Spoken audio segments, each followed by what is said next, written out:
everybody to drink bleach. And then when, of course, he didn't win the election, he decided to become delusional and act as though he did. And just to remind everybody, he lost by 8 million votes.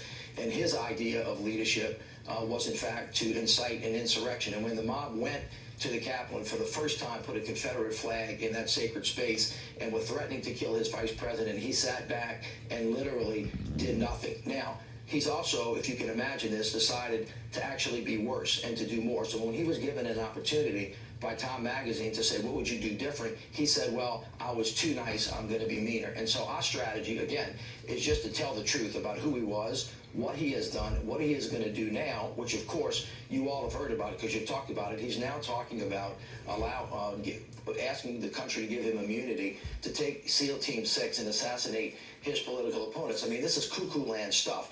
President Trump is unhinged, he's dangerous, and we cannot let him get back to the Oval Office. So, Mr. Mayor, just for the record, he was also the Lieutenant Governor of Louisiana. So from one LG to another, welcome.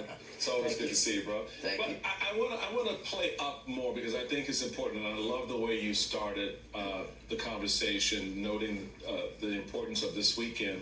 The Biden campaign has put out the statement referencing the unified right that Donald Trump wants to create, noting this Memorial Day weekend, the American dream so many sacrificed for is under threat from Donald Trump, a man who called those who made the ultimate sacrifice suckers and losers, dreams of himself as a dictator who oversees a unified right. Can I repeat that for those of you who don't understand what this moment is? Donald Trump himself calls those who served and died for this country that we will remember this weekend suckers and losers. And he sees this as an opportunity to create a unified right.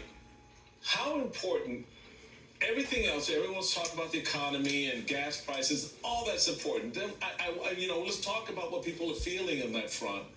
But you can't lose sight of this truth as well. And how do you create that lane where both of those things are brought together? You see the unification of the country around this idea that Donald Trump is a threat. You worried about gas prices? Well, guess what it will be for a man who wants to impose tariffs. At the same time, wants to be a dictator. Well, Governor, you make the case, and the reason why